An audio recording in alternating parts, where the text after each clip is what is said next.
जी। प्रेमले भन्नुहोस्, प्यार से कहना, जसको भक्ति जसको पूजा उसको ज्ञान जरूरी छे। साथ संगत, ये पंक्तियां जो मंच के पीछे हरदेव वाणी की ये जो पंक्तियां कि जिसकी भक्ति जिसकी पूजा उसका ज्ञान जरूरी है, तो यहाँ मौजूद इस समागम में हर एक संत जो सदगुरु के चरणों से ब्रह्म ज्ञान की दात को प्राप्त कर चुका है, इस परमात्मा को अपनी झोली में डाल चुका है, वो इस बात की गवाही देता है कि ये कितना जरूरी है कि जिसकी भक्ति जिसकी पूजा उसका ज्ञान कितना जरूरी है, इस ईश्वर की पहचान कितनी जरूरी है। क्योंकि पूजा पाठ कर्म कांड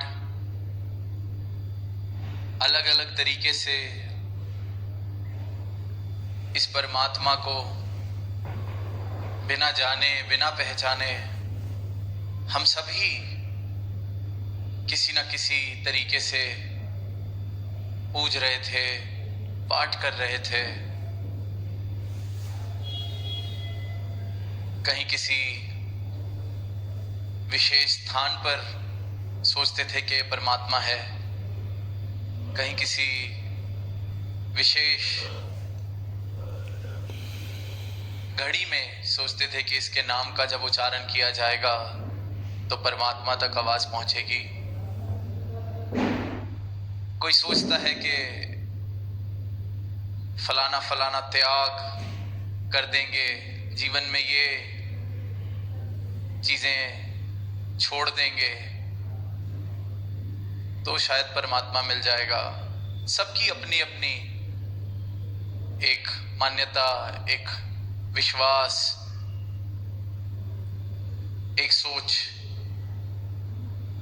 पर जब सदगुरु के ब्रह्म ज्ञान द्वारा इस ईश्वर की, इस परमात्मा की पहचान मिली, इसके दर्शन करे, तो बात समझ आई कि मैंने कितनी सारी गलत फहमियां पाली हुई थी अपने जीवन में, कितने सारे भ्रम, कितने सारे ऐसे भ्रमों से अपना जीवन भरा हुआ था मेरा। कितनी नादानी, कितनी नासमझी की बातों में मैं उलझा हुआ था। कहाँ मैं जात वर्ण खान पान कितनी दीवारें बना के बैठा था और ये सोच रहा था कि ये परमात्मा के द्वारा, धर्म के द्वारा वर्ण मुझे बताए गए हैं, ये धर्म के द्वारा मानव का विभाजन इस रूप में किया गया है। ब्राह्मण, क्षत्रिय, वैश्य, हरिजन, न जाने कितने कितने प्रकार के ऐसे वर्ण, कुल, कितनी ऐसी नाना तरीके की दीवारें जो दिखती तो नहीं पर ईंट पत्थर की दीवारों से भी ज्यादा मजबूत हैं वो दीवारें। इस प्रकार से मानव को एक दूसरे से दूर विभाजित किया हुआ है। तो फिर इसीलिए इस प्रकार के जो ये समागम, ये जो संत घरों से चलकर आते हैं, ये सत्संग का रूप बनता है। और ये सत्संग का रूप भी कि सरकार की कृपा से, इस दातार की कृपा से हमें जो ये ब्रह्म ज्ञान मिला है, तो ये ब्रह्म ज्ञानी जब मिलकर बैठते हैं और फिर इसको जानकर इस परमात्मा का यशोगान, इसकी भक्ति, इसका जिक्र होता है, तो फिर उसे सत्संग कहा जाता है। और ये जो एक भव्य रूप हमारे सामने इस काठमांडू शहर में बना है, जहां नेपाल के विभिन्न राज्यों से संत महापुरुष पहुंचे हैं, वहाँ हिंदुस्तान से भी अनेक राज्यों से महापुरुषों ने यहाँ पहुंचकर बहुत ही उत्साह से इस समागम का हिस्सा बने हैं। तो जब चंद महीनों पहले ये तैयारियां शुरू हुई, तो जब मैसेज मिलता था कि मैदान देख लिया गया है समागम के लिए और लगता है कि जितनी ज़रूरत है उसके हिसाब से हमें जगह मिल भी गई है, पर फिर वही आज जो ये रूप बना है तो दिख रहा है कि यहाँ नेपाल के संतों ने इतने प्रेम से इस समागम स्थल को तैयार किया, तो आप सब ने उतने ही प्रेम से इन सेवाओं को प्रवान करके यहाँ पहुँचकर उनकी सेवाओं को चार चांद लगाए हैं अपनी हाजिरी से।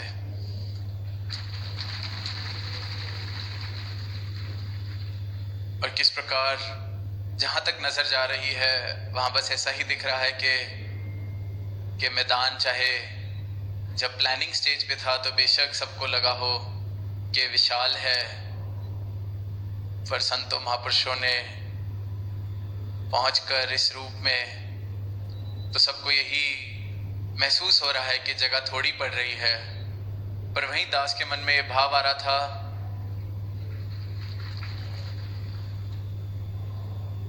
कि जब इस प्रकार से समागम मैदान में जगह कम पड़ती है तो वो भी खुशी का कारण ही बन जाता है कि कितना विशाल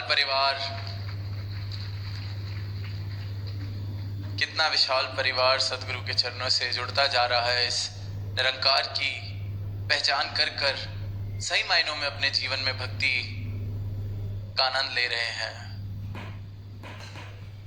और जन जन को, हर एक मानव को यही एक पैगाम, यही एक संदेश कि इस प्रभु परमात्मा का जिक्र तो बहुत मुबारक है, पर इसकी खबर, इसके दर्शन ये भी पहले आप प्राप्त कीजिए, फिर जिक्र में और आनंद।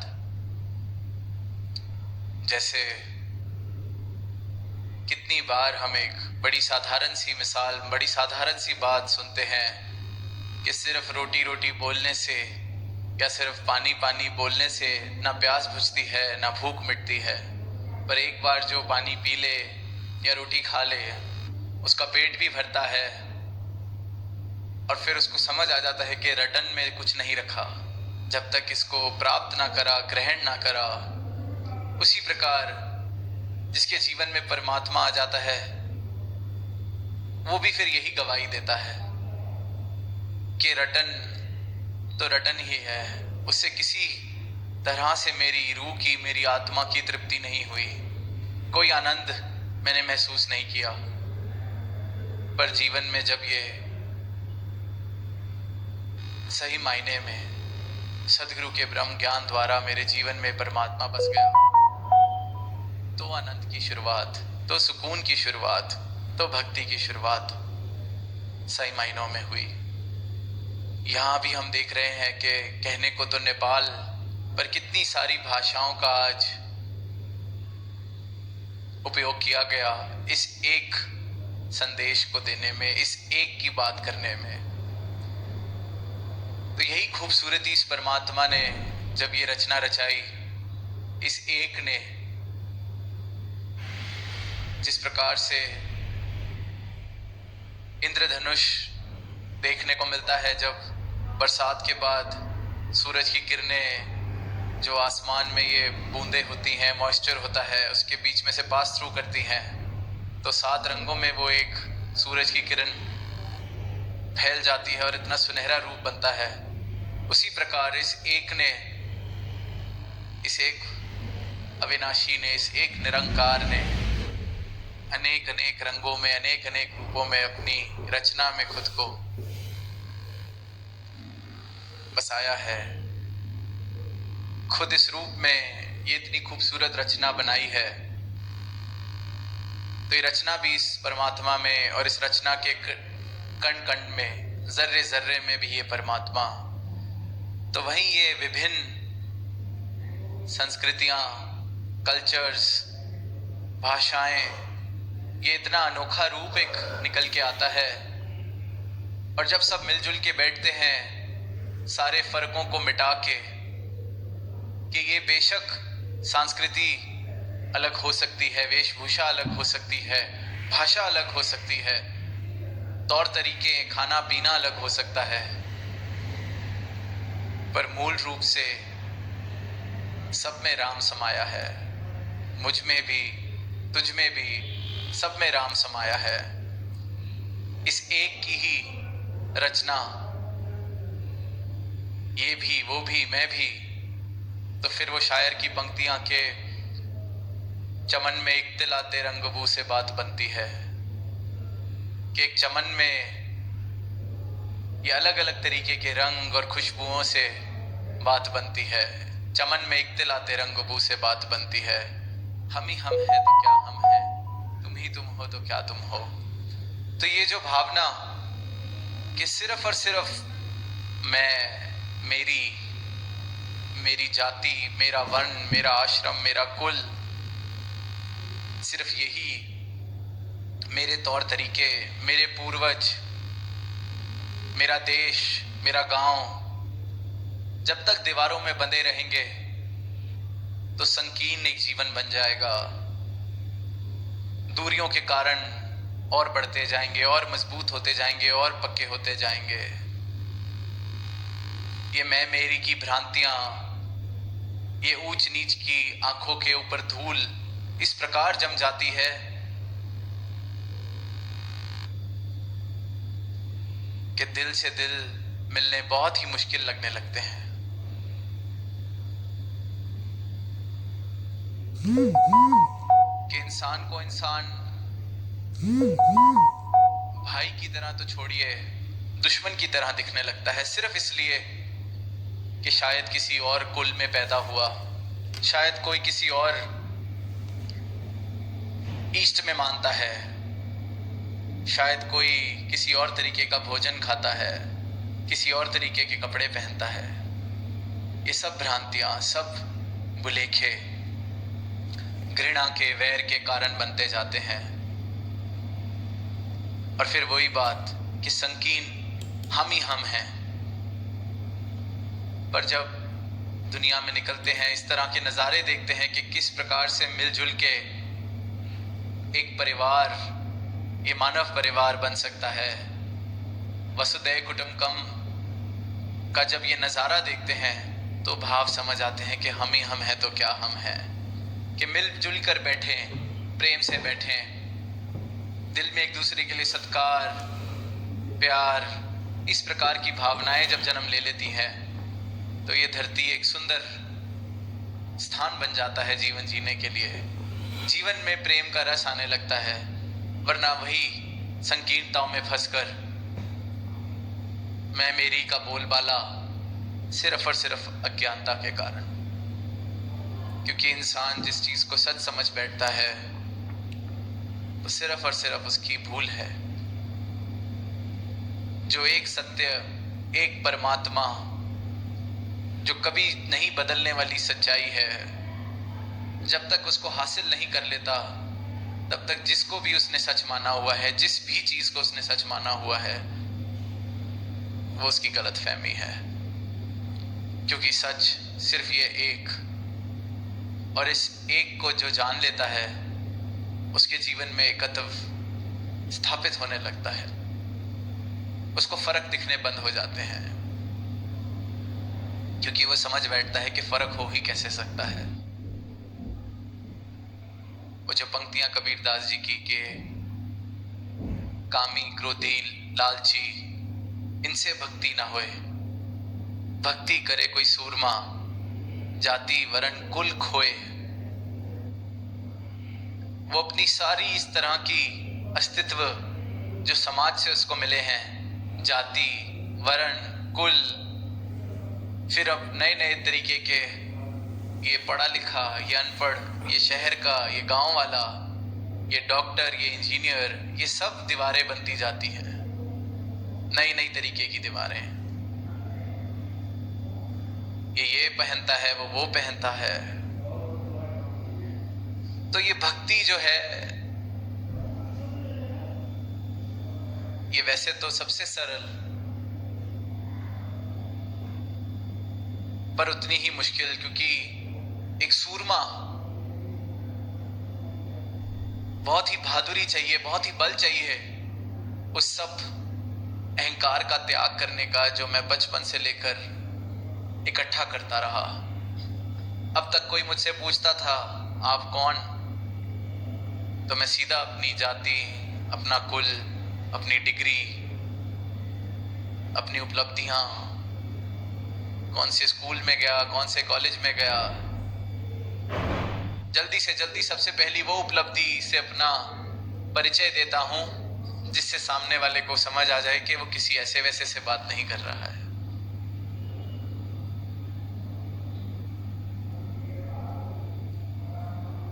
कोई जरा अच्छा काम करता है, खुद ही कह देता है कि कितने अच्छे कर्म किए होंगे जो आज ये अवसर मिला है। तो इंसान मौका नहीं छोड़ता अपने इस अहंकार को और मजबूत करने का। कहीं गलती से कोई पुण्य का काम करने का अवसर उसको मिल जाए, छूटते ही कि कितने ऊंचे कर्म किए होंगे जो आज ये मौका हमें मिला है।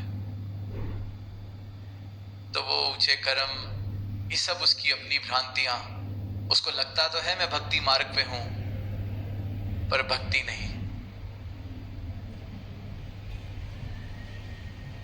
कामी, क्रोधी, लालची, किसी मनोकामना के लिए अगर इस परमात्मा को याद किया तो वो भक्ति नहीं, वो सौदेबाजी, वो लेन देन, व्यापार, वो भक्ति नहीं कहलाई जा सकती।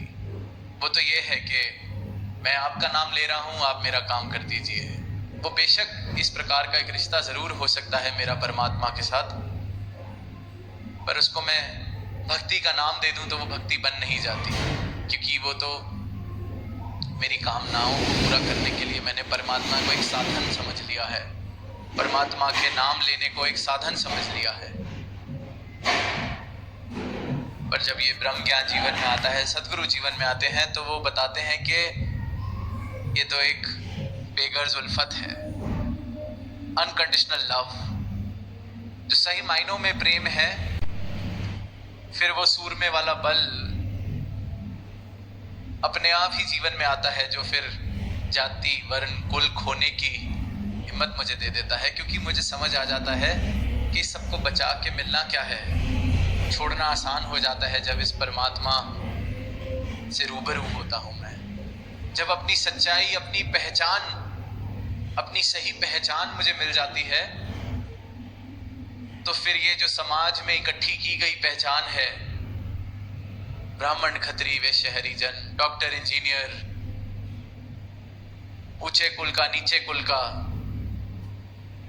शहरी, पहाड़ी, जो भी, फिर समझ आता है कि ये तो बेकार में ही पकड़ के इकट्ठा किया हुआ इतना बोझा अपने सर पे, छोड़ा जाए इसको।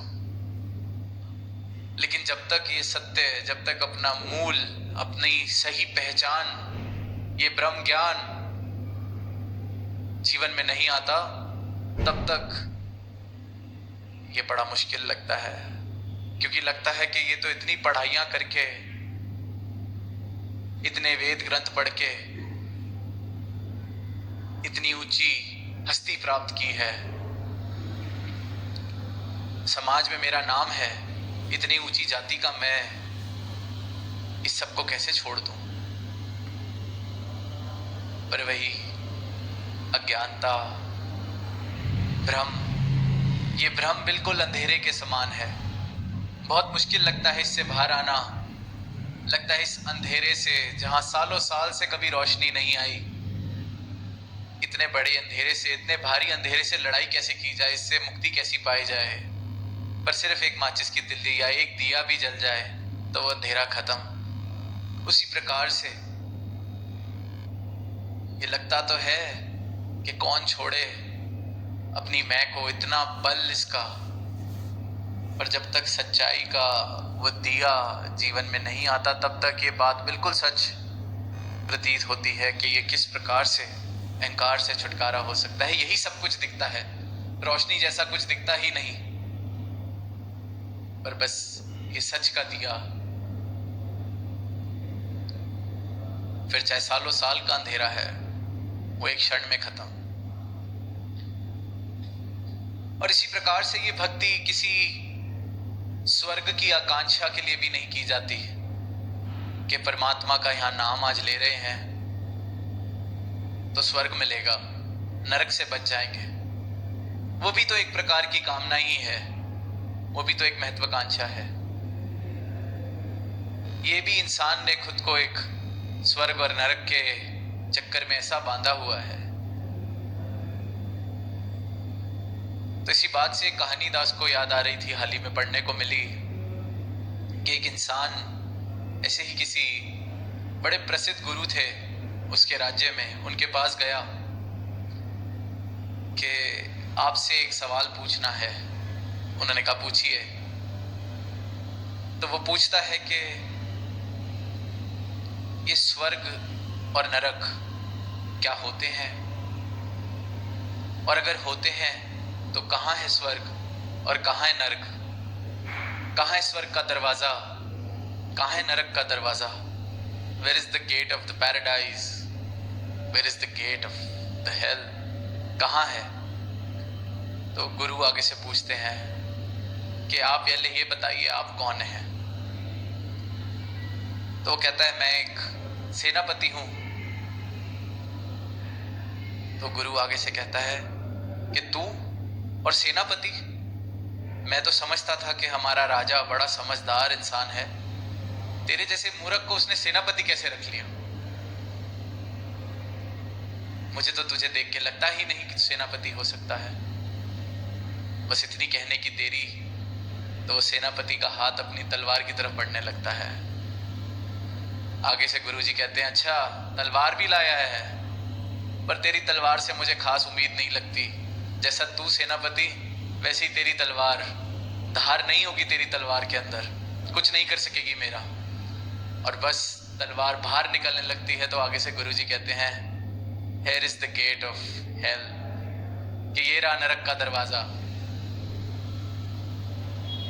और सेनापति बस इतनी सी बात सुनता है, वापस तलवार को डालने लगता है म्यान में और झुकने लगता है चरणों में। तो आगे से कहते हैं Here is the gate of heaven, here is the gate of paradise, कि ये रहा स्वर्ग, ये रहा स्वर्ग का दरवाजा। तो इंसान अपना स्वर्ग अपना नरक अपने साथ लेके चलता है। ये हमारा चुनाव है कि मैंने अपना समय अपना जीवन स्वर्ग में बिताना है या नरक में बिताना है। और जो नरक में इस तरह का जीवन जीने में इतना आदी हो जाता है, उसको फिर आनंद के सरोवर में भी बिठा दिया जाए वो वहां भी नरक बना लेगा। ऐसे किसी इंसान को उठा के जो कहानियों में हम स्वर्ग सुनते हैं वैसे स्वर्ग में भी भेज दिया जाए, वो उस जगह को भी नरक बना लेगा, क्योंकि नरक तो उसका अपने साथ चलता है। और इनके संत जिनके जीवन में इनके चरणों की भक्ति है, आनंद है इस भक्ति का, सुकून है अंतर मन का, उनको कहीं भी भेज दिया जाए वो वहां स्वर्ग बना लेते हैं, क्योंकि स्वर्ग अपने साथ लेके चलता है एक ब्रह्म ज्ञानी। तो ये चुनाव हर पल में इंसान करता है कि ये पल मैं स्वर्ग में बिताना चाहता हूं या नरक में। जीवन सिर्फ और सिर्फ इस चुनाव का है, किस प्रकार से मेरे सामने जो घट रहा है वो घटता रहेगा। पर कुछ लोग नरक के ऐसे आदी हो जाते हैं कि स्वर्ग जैसी स्थान को भी वो स्वर्ग नहीं देख पाते। सिर्फ और सिर्फ कमी, सिर्फ और सिर्फ वैर, सिर्फ और सिर्फ नाशुक्राना, शिकायत, सिर्फ और सिर्फ इन्हीं भावों से युक्त रह के सुंदर से सुंदर वातावरण में भी नरक जैसा जीवन जीते रहते हैं। और बस यही भेद इस सत्य के साथ जीवन से खुल जाता है कि ये सत्य जब जीवन के पल पल में आ जाए तो पल पल में वो इंसान जिसकी लिव इस निरंकार से जुड़ी है, इस सत्य से जुड़ी है, इस परमात्मा से जुड़ी है, वो पल पल में स्वर्ग का चुनाव करता है। इसी चेतनता को सबसे उत्तम कहा गया है।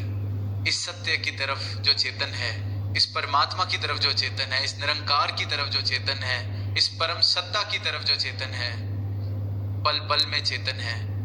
यही तो सिमरन है। श्वास श्वास सिमरो गोविंद, कि श्वास श्वास में इस परमात्मा का एहसास, श्वास श्वास में इस सत्य का एहसास। जब श्वास श्वास में इस सत्य बस जाएगा तो नरक का चुनाव कोई कैसे करे? कैसे कोई फिर नरक को चुनेगा? क्योंकि वही बात कि जाति, वर्ण, कुल, इन सब की तो लड़ाइयां और इन सब की तो झगड़े हैं। मेरा किसी ने ख्याल नहीं किया, मुझसे ज्यादा किसी और को पूछ लिया,